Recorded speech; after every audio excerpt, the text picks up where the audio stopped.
Estimado profesor Gullo, lamento profundamente no poder hoy asumir personalmente la grata misión que me fue encomendada de actuar como introductor de usted en este acto. La batalla de Lepanto, sobre la mayor ocasión que vieron los siglos pasados, los presentes ni esperan ver los venideros, según el dicho célebre de Cervantes. En la copiosa producción del profesor Gullo destaca la trilogía formada por Madre Patria, Nada por lo que pedir perdón y lo que América le debe a España, siendo yo un admirador incondicional de su aportación en defensa del honor de mi patria. El profesor Gullo manifiesta un interés primordial sobre la gran batalla por el relato histórico, desmonta detenidamente la afirmación de que los conquistadores españoles llevaron a cabo un genocidio en México o en Perú. Gullo desgrana y comenta el catálogo de los autores y políticos hispanoamericanos que se han adherido en sus planteamientos a los tópicos de la leyenda negra y el de quienes, en cambio, se han opuesto valientemente a ella y la han denunciado. El nuevo libro de Gullo, que hoy se presenta, desplaza al lector desde el Atlántico al Mediterráneo. La cohesión temática con su producción anterior es evidente. El Imperio Hispánico y el milenario combate de España en defensa del catolicismo. Muchas gracias, profesor.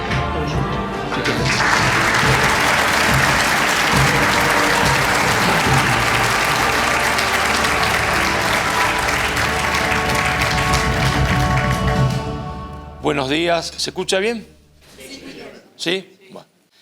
Bueno, lo primero que quiero decirles es que yo me encuentro profundamente emocionado por la presencia de ustedes acá. La sala no cabe un alfiler, hay gente paradas en los costados, sentados en el piso, y eso a mí me emociona, me llena de alegría, simplemente me da fuerza para seguir luchando, es decir, seguir escribiendo, seguir predicando. Es decir, son ustedes con su presencia lo que me dan fuerza para seguir.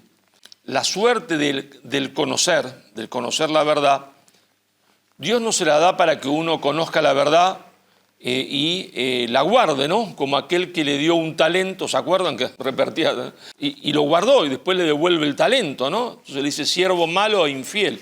No, si Dios le da a uno el conocimiento de algo, es para que uno predique la verdad de lo que ha conocido.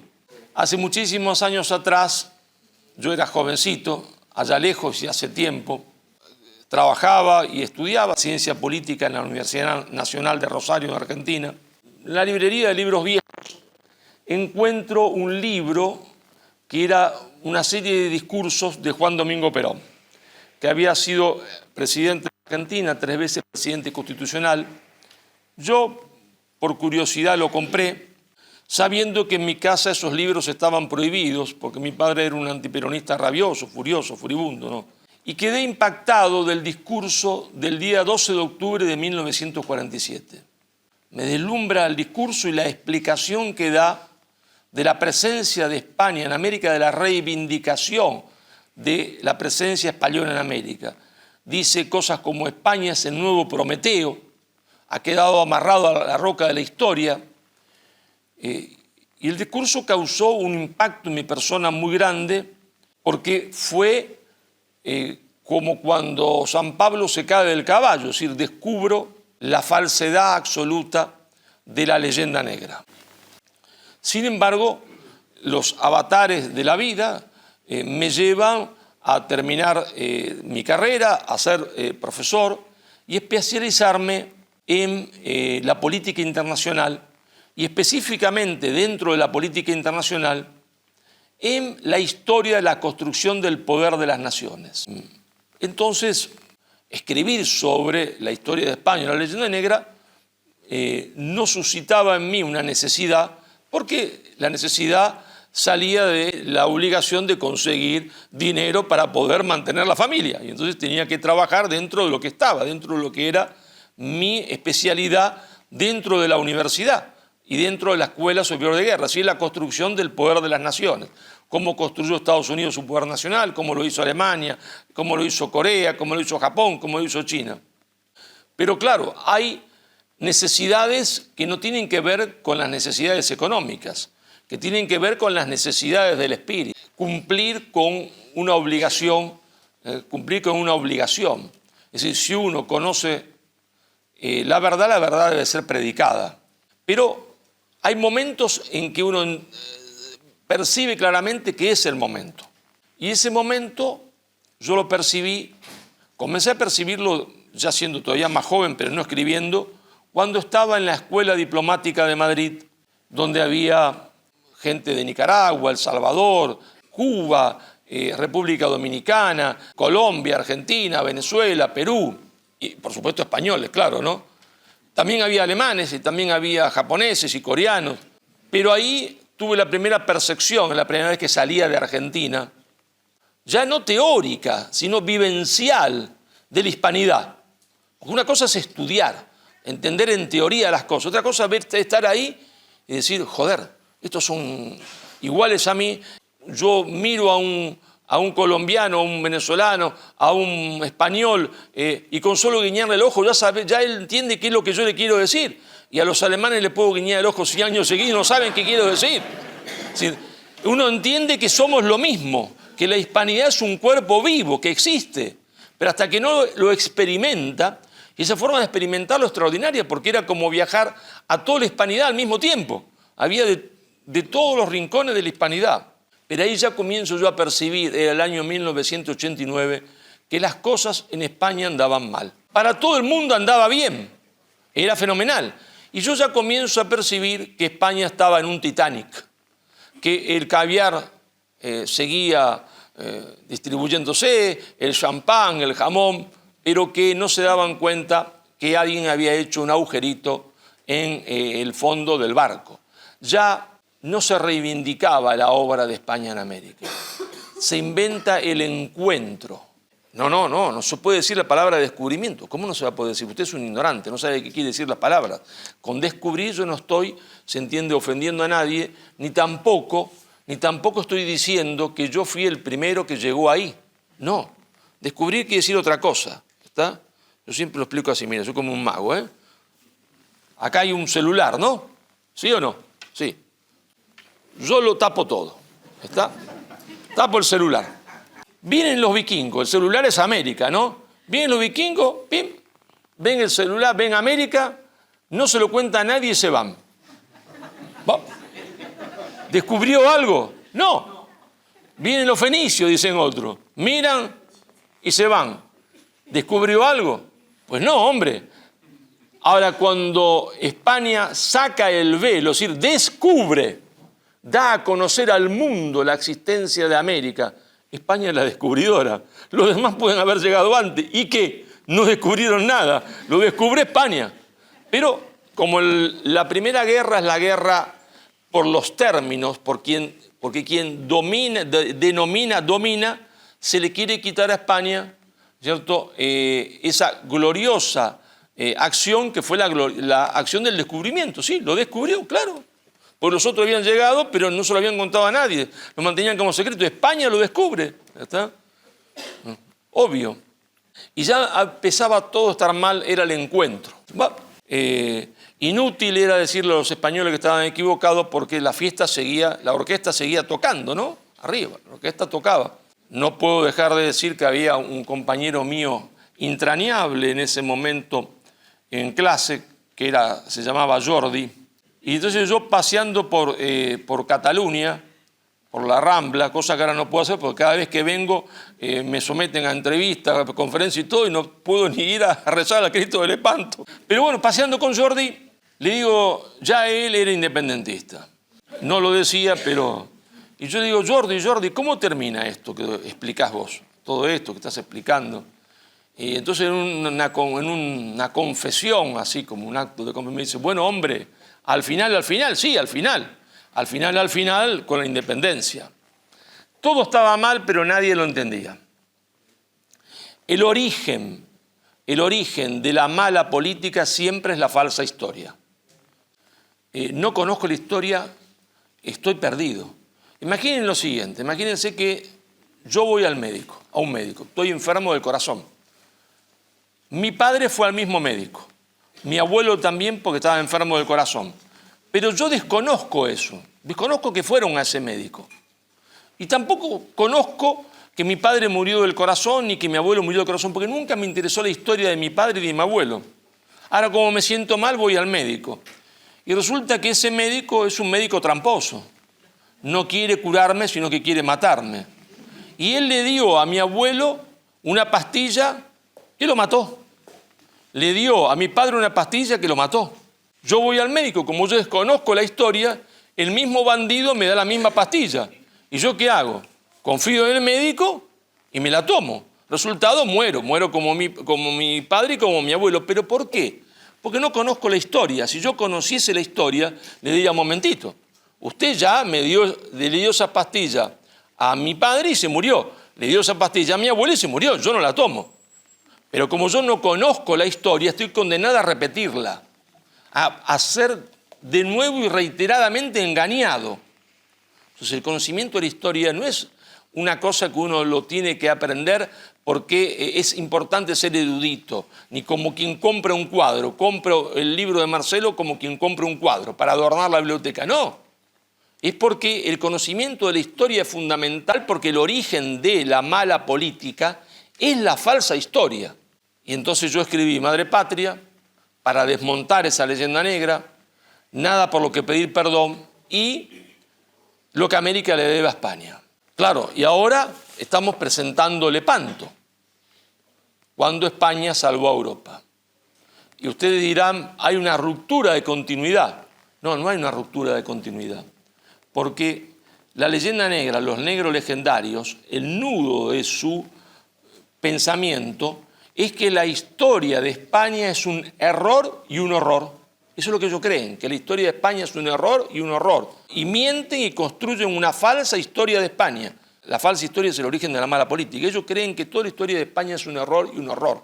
Que fue un error y un horror la reconquista. Que fue un error y un horror la conquista de América. Y cuando España hizo algo bien o obtiene una victoria por ejemplo militar como Lepanto, bueno, para ellos no tiene importancia. Fue una batalla inútil, que no sirvió para nada. Esa es la mentalidad negrolegendaria. España hizo todo mal y si alguna vez hace algo bien no sirve. La sombra de la leyenda negra se extiende sobre la batalla de Lepanto. Batalla decisiva, si las hay en la historia. Pero claro, en todos mis libros, si ustedes lo han leído, si no lo van a leer seguramente, yo voy al pasado, pero para volver al presente, cargado de hipótesis con las cuales vislumbrar el futuro. Nadie puede, ciertamente, predecir el futuro. Dios conoce el futuro, pero uno puede olfatearlo, como decía Cervantes. Uno puede, conociendo la historia, olfatear el futuro, olfatearlo, intuirlo, hacer una proyección. Entonces, yo voy al pasado para volver al presente, para intuir, prever, olfatear el futuro. Pero Lepanto no puede ser comprendido sino dentro de un proceso histórico. Ese proceso histórico es la invasión musulmana protagonizada por los árabes de la cristiandad, primero oriental. Nosotros nos olvidamos, ya nadie lo recuerda, que Egipto era un territorio 100% cristiano. Había sido, según la tradición, evangelizado por San Marcos. Y en la Catedral de Alejandría estaba el corazón de San Marcos, hasta que los venecianos, para salvarlo de la profanación, lo llevan, están una noche, lo sacan y lo llevan a la Catedral de San Marcos en Venecia. Por eso hay los leones ahí, porque San Marcos se representa con el león. Pero Egipto era 100% cristiano. ¿Y qué idioma hablaban? El copto y el griego. El copto era la lengua de los antiguos egipcios, porque el pueblo originario de Egipto son los coptos. Y griego, producto de la helenización que se había producido por la conquista de Alejandro el Magno y la fundación de Alejandría. Y lo que es Palestina e Israel, 100% cristiano. Y Siria e Irak, 100% cristiano. Porque los árabes solo estaban en la península arábiga, sin mayor contacto salvo que las caravanas y el comercio con lo que después va a ser el Imperio Romano de Oriente. Y todo eso, Argelia, Marruecos, incluso Mauritania, fue barrido por el Islam. Nos olvidamos que Santa Mónica, la mamá de San Agustín, y San Agustín mismo nacen en lo que hoy es Argelia, que ahí se hablaba latín, en Libia también se hablaba latín y griego, ¿no? No quedó nada, absolutamente barrido. Esa primera gran ola de invasión musulmana a la cristiandad es detenida por un pequeño grupo de hombres en Covadonga. Entonces ahí están los historiadores progresistas y los otros que caen en la trampa del progresismo. Si es que en Covadonga había 10.000, 100.000, 20.000, 1.000 o 3. Mira, a mí no me importa cuánto había, eso es una estupidez. No, lo que da significado al hecho es que esos hombres, fuesen 100.000, 10.000 o 3, deciden ese día que ellos no se van a someter al imperialismo islámico y que se van a jugar la vida en esa batalla. Punto. Y esa decisión vital de esos hombres, vital contra todo lo que pudiese parecer razonable. ¿Quién puede decir me planto acá contra un imperio que va desde Siria hasta la península ibérica? Hay que tener unos cojones gigantescos. ¿No está? No, claro. Hay que ubicarse en el lugar. A ver, si mañana nos invade China, son 1.500 millones y ellos se entienden Covadonga con 4 más y 2 curas, decimos, de acá no pasan. ¡Qué risa! Van a decir los chinos, ¡qué risa! Somos 1.500 millones, de acá no pasan. Sí, de acá no pasan. Sí, de acá no pasan. Y no pasaron, porque cuando un pueblo se pone de pie y tiene determinación, ¿está? Y se pone de rodillas delante de Dios, no pasan, ¿está? Hay que reunir esas condiciones. La voluntad, el coraje y ponerse de rodillas delante de Dios. Entonces no pasan. Como no pasaron en Poitiers, los francos lo detuvieron. Estaban a horas de días de cabalgata de París. Hoy Notre Dame sería, se entiende, una mezquita. Después vino una segunda ola de invasión musulmana, esta vez no protagonizada por los árabes, sino por los turcos. Se discute de dónde vienen. Bueno, miren, acabemos con discusiones académicas inútiles. Vienen del Asia, de algún lugar cerca de lo que hoy es Mongolia, las estepas de Mongolia. No tienen nada que ver con ningún pueblo europeo, es un pueblo mongol. Que como muchos otros pueblos mongoles, también los húngaros eran un pueblo mongol, también los búlgaros, Nada más que los húngaros y los búlgaros se cristianizan. Las tribus turcas se islamizan cuando toman contacto con el mundo islámico cerca de lo que hoy es Azerbaiyán, más o menos se cree, el norte de lo que hoy es Irán, la antigua Persia, que había sido conquistada por el Islam también. Ahí toma una nueva fuerza el Islam, una fuerza mucho más importante, diría que antes. Ya estamos hablando de cosas de una agresividad gigantesca, y ellos van a soñar inmediatamente con la conquista del Imperio Romano de Oriente, es decir, con la toma de Constantinopla, con convertir a la iglesia de Santa Sofía, que era la iglesia más importante de la cristiandad oriental, en una mezquita. Y efectivamente lo logran en 1453 con la caída de Constantinopla, cuando Mehmed II entra a caballo en la Basílica de Santa Sofía y degüella todo lo que estaban adentro. Y convierten a la Basílica de Santa Sofía en mezquita. De ahí en más comienzan a soñar con la conquista de Europa y sobre todo con el otro gran símbolo de la cristiandad, la vieja Roma, donde estaba la Basílica de San Pedro, donde había sido crucificado y sepultado San Pedro. Y para eso tienen dos estrategias. Una estrategia de penetrar por la Europa central. El objetivo es tomar Viena para desparramarse desde Viena a Alemania, a Suiza y atacar el corazón de Europa. Y la otra es la misma que habían hecho los árabes, atacar por el bajo vientre. Esa estrategia se la dan a los berberiscos, a los piratas berberiscos, para provocar una guerra de desgaste. Está en España y en Italia, una guerra de desgaste. Digamos al pasar que hoy el wokismo dominante en casi todas las universidades, el progresismo, dice que la culpa de todos los males de la humanidad la tiene el macho blanco europeo. Y entonces es el culpable de la esclavitud.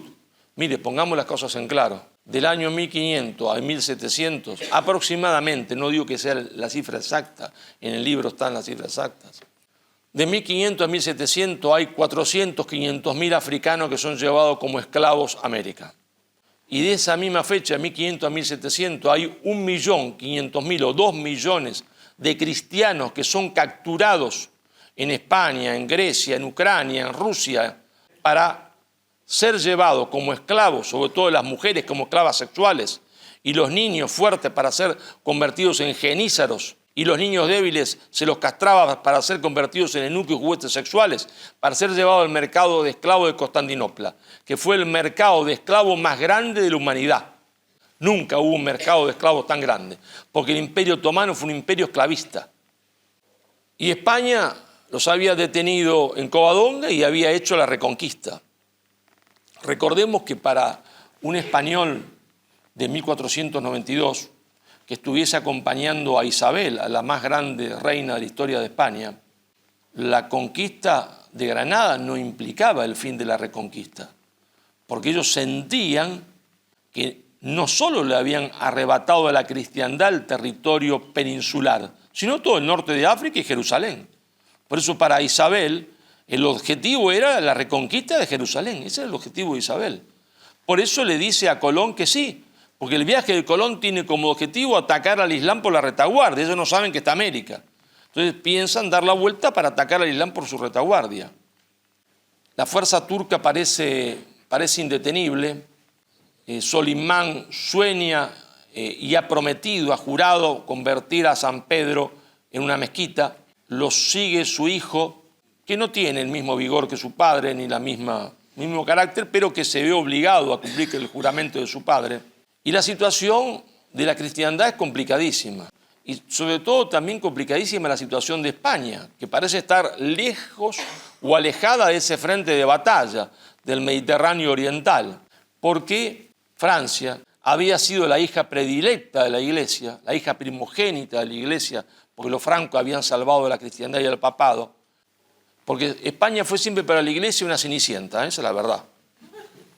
No nos engañemos, la niña mimada de la Iglesia era Francia. Había pasado de ser la hija privilegiada, primogénita, amada de la Iglesia, a ser la concubina del sultán. Francia se estaba preparando para atacar a España por la espalda, para clavarle una puñalada por la espalda, invadiendo la península, cruzando los Pirineos, al mismo tiempo que estaba organizando la sublevación morisca como quinta columna. O sea, al momento de producirse la batalla de Lepanto, si uno va armando el escenario geopolítico estratégico, sí España perdía esa batalla.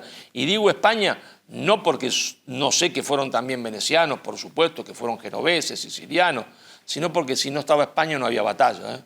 Con venecianos y la fuerza del Papa y con lo que podía aportar la Orden de Malta, que eran 3 galeras, no pasaba nada. Si España perdía esa batalla, Francia estaba preparada para clavarle una puñalada por la espalda. Es decir, que la situación de España se hubiese vuelto complicadísima, porque entonces esa puñalada por la espalda, más la sublevación de la quinta columna, daba pie para que la flota turca invencible desembarcara en Andalucía y tratase de recuperar lo que ellos consideraban que eran de ellos y habían sido expulsados injustamente a Andalucía. Entonces ese es el escenario con el cual uno llega a Lepanto, ¿no? Del enfrentamiento no solo entre dos poderes geopolíticos, sino entre dos formas de concebir la vida del hombre, de las mujeres, absolutamente opuesta y antagónica.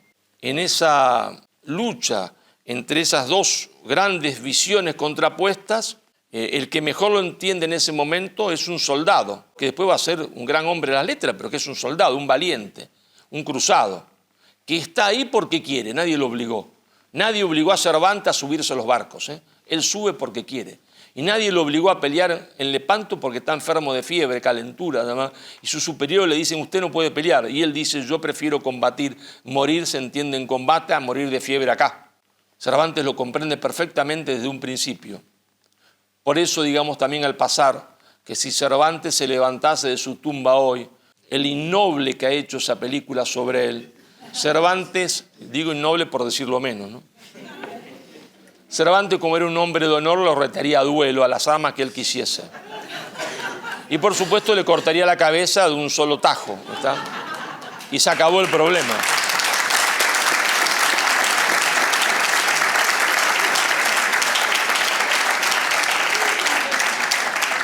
Ese 7 de octubre, la flota de la Santa Liga, la flota de la cristiandad, está comandada por un hombre extraordinario, por don Juan de Austria, acompañado también de hombres extraordinarios como Juan de Bazán. también venecianos como Veniero, extraordinario, y todo parece que va a ir mal, porque el viento sopla a favor de la flota musulmana, y en ese momento el viento es todo. Y ya se ven casi la flota, se pueden contar las embarcaciones, y los asesores de don Juan, cuando ven la flota musulmana que la supera en número de la cristiana, la Liga Santa, dicen, bueno, don Juan, usted sabe la prudencia, Santo Tomás de Aquino, Aristóteles, la prudencia no es cobardía. Es conveniente retirarse, ¿no? Pero don Juan era un verdadero hispano. Don Juan no había nacido en España, ¿eh? Don Juan había nacido en Alemania. Era el hijo del amor entre el emperador, su padre Carlos, y una señorita alemana. Pero a pesar de eso, don Juan era un verdadero hispano, un verdadero español, porque ser un verdadero español, ser un verdadero hispano, consistía en saber vivir practicando el bien. ¿Qué bien? El bien común, el bien de los otros, no mi bien individual. Vivo para los otros. Y cuando no se puede vivir practicando el bien, a saber morir con dignidad, porque hay que saber morir con dignidad. Era un auténtico español, porque España había combatido siempre 700 años de combate contra el invasor, sin jamás tener en cuenta el número, siempre peleando en inferioridad de condiciones. En la Nava de Tolosa está ahí el rey castellano, está un monseñor al lado que también le dice la prudencia, Santo Tomás, Aristóteles, ¿no? Hay que irse. Y el rey lo mira y le dice, monseñor, hoy acá morimos todos. Usted y yo, ¿eh? Hoy acá no se va nadie, hoy acá morimos todos. ¿Está? Si Dios quiere nos dará la victoria, y si no, hoy acá morimos todos. Y don Juan, que era un auténtico español, le dice a sus segundos, no es momento de consejos. No hay nada que pensar ahora, es momento de combatir. Es decir, le está diciendo lo mismo. Hoy acá ganamos o morimos todos. Don Juan tenía una promesa guardada en su corazón. Era la promesa que le había hecho el Papa San Pío V, el gran arquitecto de la Liga Santa. San Pío V le había hecho llegar varios mensajes, que pelease bajo cualquier circunstancia, en inferioridad de condiciones, con el mal tiempo, que pelease porque la Virgen le garantizaba su victoria. La Virgen le había dicho al Papa que garantizaba la victoria de la flota cristiana. Y el Papa 3 veces se le había hecho llegar ese mensaje, si no fuese 1, 3 veces, a don Juan. Y don Juan lo había grabado en su corazón y sabía que ese día era el día de su victoria. No se crean que los hombres de la galera eran angelitos, todos hombres de misa diaria. No, eran unos delincuentes, muchos de ellos. Muchos tenían 3 asesinatos en su espalda por haber matado a otro por jugar a los dados y pelearse con los dados por tonterías. Pero don Juan había hecho de esa flota, de esos hombres pecadores, hombres de fe. Nadie había podido creerlo, porque cuando él recibe, no instrucciones, sino una sugerencia del Papa de que hay que rezar el rosario en la flota, los otros se reían de don Juan, que quería implementar eso, y decían, ¿qué se cree? Que esto es un monasterio, todos los muchachos son delincuentes, salvo 2 o 3 que son cristianos y fieles, no son ni fieles a sus mujeres, ni a su esposa. Y sin embargo, don Juan hace de esos pecadores, hace hombres de fe. Comienzan a rezar el rosario. Y antes de la batalla se confiesan todos y comulgan. Los que describen esos momentos dicen que hasta había 700 protestantes que estaban ahí, que fueron a pelear, que no creen en la confesión ni en la comunión, y también se confiesan y comulgan. Es decir, el espíritu de don Juan, es decir, el carisma de don Juan, que era Alejandro el Magno. Son esos hombres que aparecen en la historia cada 500, 1000 años. Porque es así, porque Dios da talento así, a uno le da 10 talentos, a otro 8, otro 1. Es así.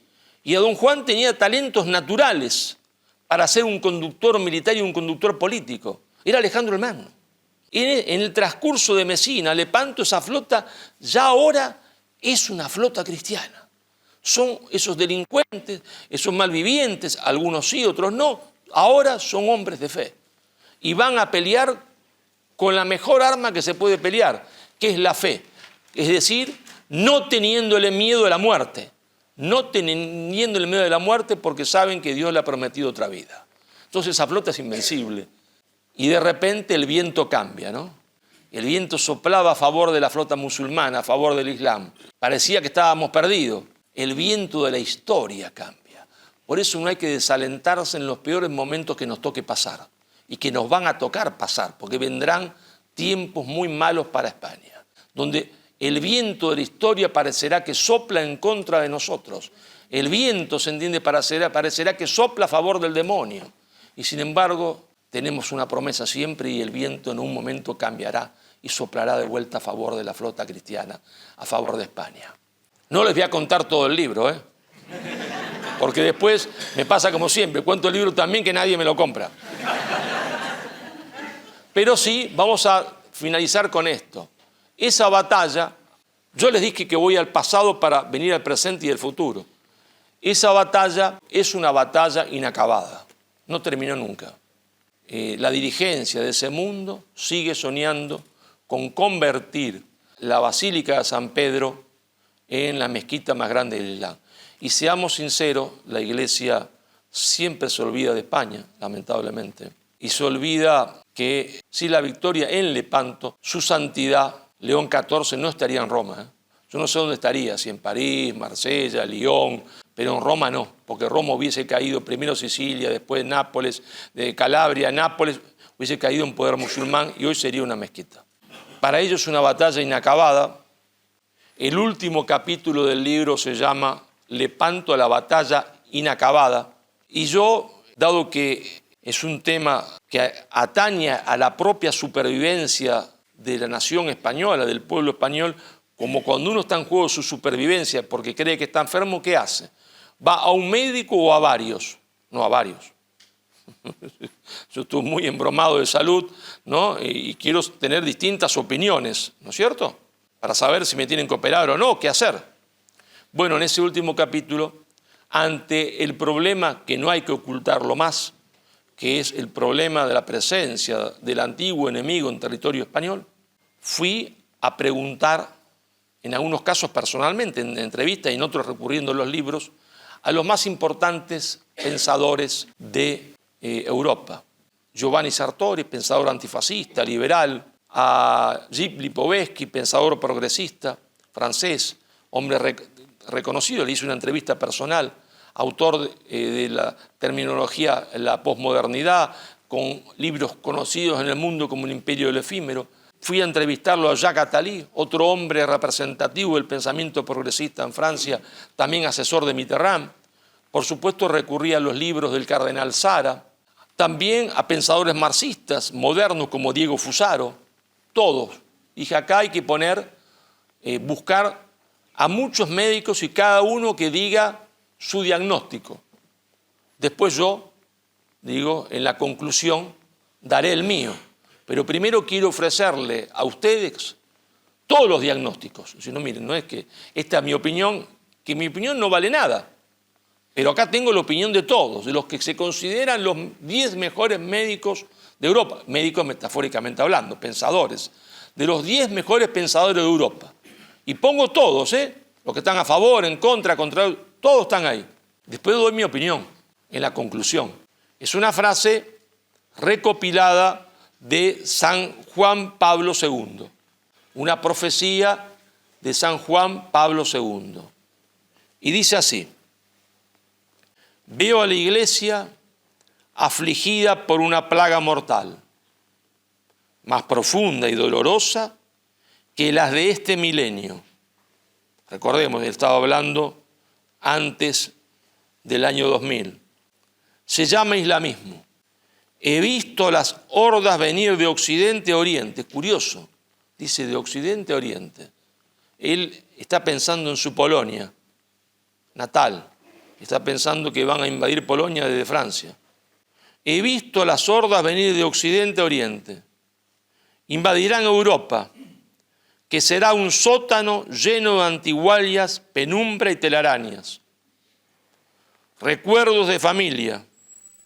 Vosotros, la iglesia del tercer milenio, deberéis contener la invasión. Pero no solo con las armas. Las armas no bastarán, sino con vuestra fe vivida íntegramente. Muchas gracias.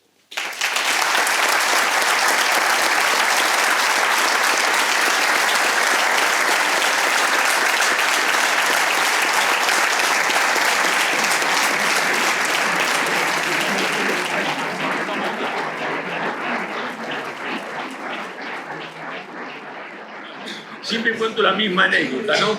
Vuelvo a Rosario, yo vivo en Rosario, en Argentina, yo no vivo en España. Vuelvo allá y entonces mi hijo mayor me dice, papá, ¿cómo te fue? Fue, hombre, fenomenal, estaba lleno Barcelona, me aplaudieron a rabiar. Y mi hija se emociona, llora, papá, toda esa gente te aplaudió. Y el otro, más realista, dice, ¿cuántos libros vendimos, papá? Me llamo Antonio, de la Asociación Civil España en Pie. Tengo una pregunta. A través de estos libros suyos, especialmente Madre, Patria, pero también el resto, la leyenda negra está siendo combatida de forma muy eficaz, con argumentos que me parecen irrebatibles. ¿Van a reaccionar sabiendo de que esto es un peligro para su posición? Bueno, sí, porque el principio de la política es acción-reacción. Cuanto más desmontemos la leyenda negra, más furibunda será la reacción. ¿Sí? Una pregunta más. Ir con velo a las clases. La pregunta es, ¿se debería evitar o se debería permitir que esto siguiera así? Muchas gracias. La única forma que España tiene de sobrevivir es recuperando su fe fundante. Cuando esa fe fundante comienza a disgregarse, a abandonarse, esa nación se autodestruye. Si los pueblos pierden la idea de trascendencia, no procrean más, porque como no creen en la trascendencia, entonces lo natural en el hombre es vivir el momento absoluto, disfrutar solo del hoy. Usted ha comentado en varias intervenciones y en varios de sus libros que los únicos estados que en el siglo XXI van a tener algo que decir van a ser los grandes estados continentes. China, Estados Unidos, la India, y ahí podría situarse el mundo hispánico si se consiguiera la suficiente unión. La hispanidad es una totalidad dada por la lengua y los valores, pero una totalidad también está conformada de singularidades. Nada podremos hacer si no entendemos el concepto de totalidad y de singularidad, y que no son contradictorias, que la totalidad no consiste en aplastar la singularidad, pero que la singularidad no puede vivir sino dentro de la totalidad. ¿Cree usted que al Papa le interesaba posiblemente la derrota de España, teniendo en cuenta la relación que había entre Francisco I y el Papa? Muchas gracias. No, San Pío V fue un Papa santo extraordinario y fue el arquitecto de la Santa Liga, uno de los pocos papas que quiso a España. ¿No será que Dios está esperando de que los musulmanes acaben haciéndose cristianos? El plan de Dios solo lo sabe Dios.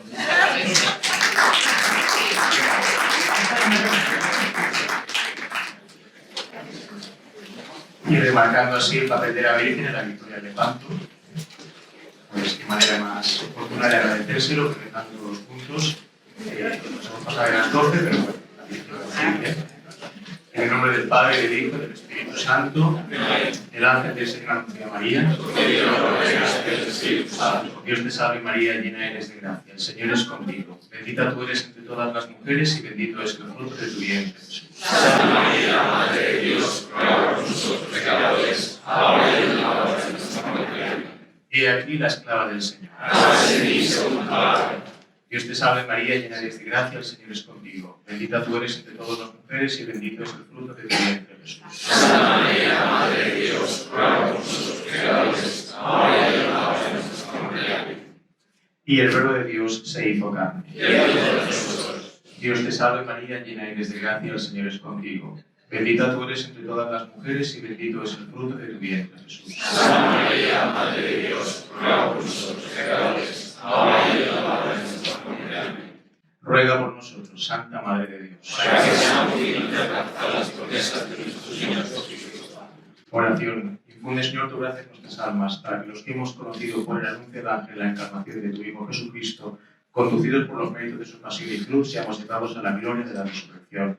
Por el mismo Jesucristo, nuestro Señor. Amén. Y que las almas de los fieles difuntos, por la misericordia de Dios, descansen en paz. Amén. Ave María Purísima. Muchas gracias.